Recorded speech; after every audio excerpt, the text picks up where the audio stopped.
Assalamualaikum warahmatullahi wabarakatuh.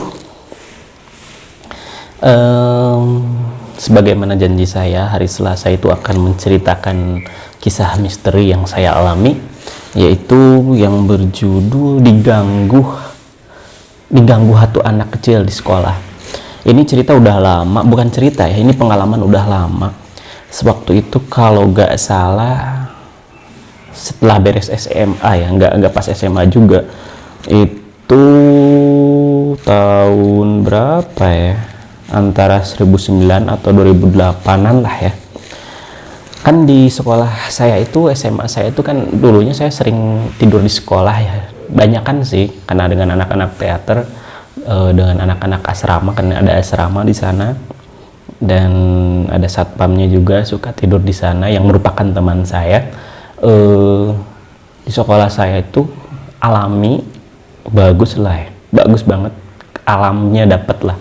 Di masuk ke sekolah itu ada pohon beringin yang besar, terus banyak pohon-pohon yang besar juga dan rindang lah, enak. Terus pas masuk belok kiri itu ada masjid, ada asrama itu di pinggir masjid dan ke dalamnya ada WC. Ke lapangnya lebih jauh lagi, itu lebih hijau lagi, banyak pohon-pohon. Dan itulah gambarannya ya sekolah saya di Kota Tasik. Pengalamannya kalau nggak salah jam 10 malam, jam 10 malam saya ada kegiatan di luar. Kan biasanya kalau di sekolah kan banyak orang yang nginep ya.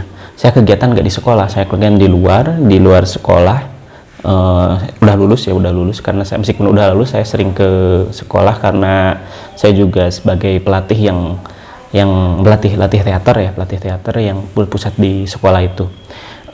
Kegiatannya di luar sekolah sampai malam. Kalau menurut saya sih malam jam 10 tuh, karena di keluarga saya itu jam 9 itu udah pada tidur, jam 9 itu udah kemana gitu ya, pada mimpi gitu ya. Jadi saya pulang nggak ke rumah, jadi pulang ke sekolah ya. Seperti biasa kan di sekolah selalu banyak orang ya, jadi kirain ada orang, pas ke sana nggak ada orang, udah jam 10.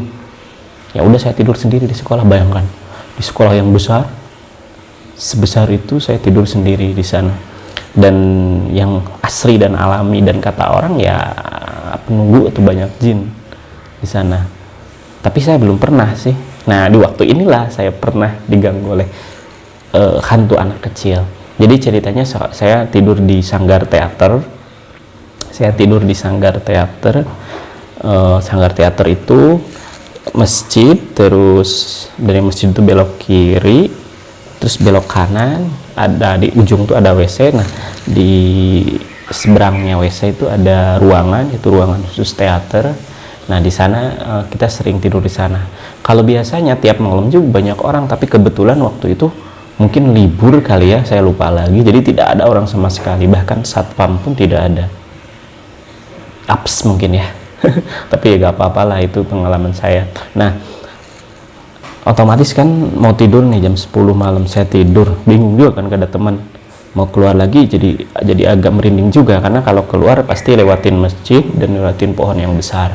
Setelah itu lewat belok lagi kanan, belok ke kiri dan ke kanan lagi kalau pakai motor. Keluar lagi, motor saya waktu itu motor tornado gitu ya, dari Suzuki, jadi agak-agak apa namanya, 2 tak lah, agak berisik. Jadi ya udahlah, nggak apa-apa, tidur sendiri aja. Nah, tidur nih ceritanya. Pas mau tidur, karena sendiri, jadi saya agak merapat ke tembok tidurnya. Sebenarnya sih nggak ngaruh juga, tapi biar nggak ada yang nemenin aja sih. Kalau merapat kan nggak ada yang nemenin, maksudnya biar nggak takut gitu ya. Tapi kalau nggak takut sih nggak, tapi emang gimana gitu ya, merapat aja ke tembok. Nah, banyak suara-suara, saya pikir itu, saya takutnya ada orang gitu yang maling atau apa. Suara-suara keluar, lihat gak ada apa-apa, kotak-kotak keluar lagi, lihat gak ada apa-apa. Jadi memang gak ada apa-apa gitu. Ya udahlah, udah jam 11 saya tidur. Pas mau tidur, kok kayak ada yang gusur itu apa ya, ada yang narik di kaki tuh, ada yang narik. Saya tuh berpindah, padahal kan Ya kerasa lah, karena emang belum tidur ya, bukan jam 11 ya, udah hampir jam 12 lebihan lah ya. Saya bangun, gak ada apa-apa, gak takut, tidur lagi. Pas mau tidur lagi, diseret lagi, jadi si kaki itu ditarik gitu, kaki ditarik. Saya lihat lagi, gak takut, saya bilang gitu, gak takut, tapi bahasa Sunda tesieun, kayak ngecek gitu ya, ke yang narik itu, ke jin itu, saya yang ngecek, karena memang waktu itu hati dan pikiran saya nggak terbebani oleh rasa takut, jadi tesieun gitu, ditarik lagi, itu kerasa, bener-bener kerasa, tangan yang menggenggamnya kerasa, tesieun. Nah, setelah 3 kali saya bilang nggak takut atau tesieun, muncullah dari dinding itu wajah anak kecil ke muka langsung. Saya langsung bertatapan sama itu wajahnya, dan saya bilang sambil liatin, tesieun. Saya bilang tesieun, itu kan emang nggak takut gitu ya, nggak takut itu, tesieun itu artinya nggak takut gitu. Udah nggak ada, tapi saya langsung jadi nggak gantuk lagi gara-gara itu tuh. Sialan, hantu anak kecil ya, gangguin. Setelah itu saya nggak tidur lagi. Waktu itu pas bangun jam 12:30 gitu ya, 12:30 bingung aja gini, duduk aja mau keluar, mau kemana coba keluar. Jam 1 pulang ke rumah udah pada tidur, apalagi jam 1. Ya udah saya nungguin aja, nonton TV, dan alhamdulillah mau ke jam 2:30 ada ngantuk dan bangun pagi subuh benar-benar sendiri di sekolah. Bayangin. Apalagi yang satu sekolah dengan saya, tahu kan ya, satu sendiri loh bro. Tapi itu pengalaman yang menyeramkan, tapi tidak takut. Tidak takut. Menyeramkan, meskipun menyeramkan tidak takut. Tapi saya gak berani keluar loh, bener serius. Karena feeling saya kalau di luar pasti udah banyak yang nungguin tuh hantu-hantu ya.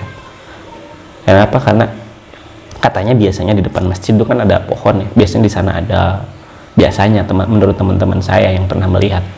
Karena saya digangguin waktu itu aja sih digangguin. Sebenarnya sih ada gangguan-gangguan lain, tapi bentuknya nggak senyata itu. Paling seperti mau tidur seperti ada yang jangkung hitam, jangkung tinggi di pinggir. Setelah itu dibawa mimpi, dan di mimpi itulah capek kayak seperti berantem sama hantu gitu ya. Nantilah ceritanya ya. Tapi yang paling nyata dan terasa itu yang diganggu sama hantu anak kecil, yang seperti yang diseret hampir 3 kali. Karena saya agak takut, dia muncul dari dinding, kan saya mepet ke dinding tidurnya, dan bilang gitu. Itulah pengalaman saya waktu beres SMA ya, berarti usia 18-an ya. Oke. Assalamualaikum warahmatullahi wabarakatuh.